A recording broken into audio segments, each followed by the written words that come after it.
And we're pleased to be joined by cleveland.com beat reporter Dan Labbe. Dan, appreciate the time as always. Kevin Stefanski, Andrew Berry, just some reactions to their addressing the national media. Well, it was a lot of the same of what we've heard from them, right? Collaboration, kind of laying out their plan of what they see and working together. Andrew Berry was a little more clear on what he means when he says he's going to be aggressive. He kind of means a little more he's going to be opportunistic. So probably not going to spend a ton of money on that first day of the league year, but he's going to be looking for opportunities to improve this football team through the draft, through trades, through free agency. So, they didn't say a lot, but I just think they continue to say the same things of they're together, they're working together, and they're seeking that collaboration. It leads you to believe that there wasn't collaboration and that the divide between front office and coaching staff might have been greater than we even thought it was. Yeah, there was something in that building, whether it was, between Dorsey and the coaching staff or Dorsey and the analytics side and, the football people versus the analytics people. There was something there. And it just, you get the sense that this is, again, a hard reset, going back to what they tried to start in 2016 when they brought in Sashi Brown, of course, when they first hired Andrew Berry, that they're going more back to that. And you just continue to get that over and over and over again. And look, the fact that we were talking to Kevin Stefanski a year after he kind of lost out on the coaching job, they bring in some of those front office guys again. He's the one talking today. It really tells you all you need to know.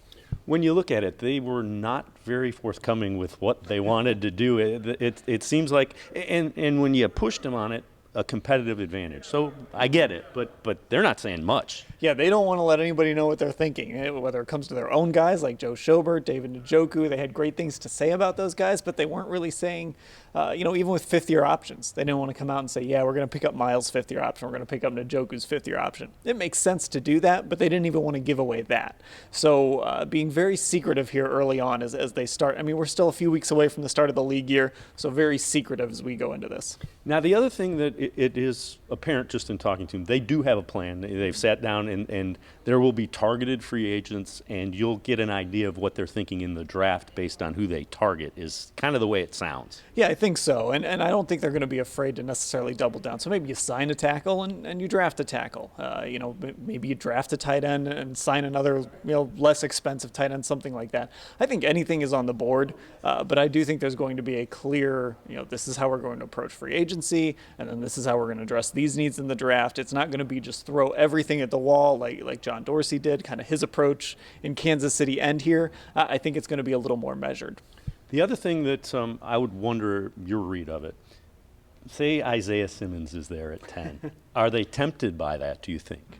I think you have to be because he's so talented. But at the same time, if they believe that they need a left tackle and they could get a guy who can come in and start and be a starter for 5 years, 10 years, whatever it is, there's a lot of value in that pick. It's going to be really hard to pass on that guy. But look, if Isaiah Simmons is there and they believe in the best player available, he might be the best player available. So it's going to be a really challenging decision for them if he somehow slides to number 10. When you look at the way they're going about things, are you surprised by it? It's drastically different than John Dorsey and Freddie. I mean, it couldn't be more night and day. I'm not surprised because when you make changes like this and you wash everybody out and start anew, it's going to look 180 degrees different. But again, it is going back to a little bit more of that approach that we saw in 2016. Now, they're not going in, that asset acquisition mode. They are trying to win now. That's the key difference, but it's a similar approach under Paul DePodesta and, of course, Andrew Berry. So I'm not really surprised that they're going this route. And the thing that stood out to me, too, is when they talk about collaboration, they don't just mention Stefanski and Berry. They talk about owners. They talk about other people in the organization. So this is from ownership on down. They want one shared vision. We'll see. We'll see what happens. It's easy to say in February and March. We'll see what happens in September.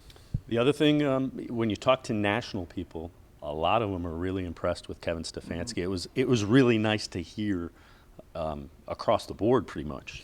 And I think that's where optimism comes from, right? You see what he does with Kirk Cousins and, big personnel, multiple tight ends, a fullback on the field. And that's where Baker Mayfield is better, right? He's better with bigger personnel on the field. He's better, if you can roll him out of the pocket a little bit. Play action. I mean, his numbers, play action versus no play action, were night and day last year. Like, insanely different. So to have more play action and more of that for him and kind of take that Kirk Cousins approach, even though they're very different quarterbacks, if he can make Kirk Cousins look like a good quarterback, hopefully he can make Baker Mayfield look like a good quarterback.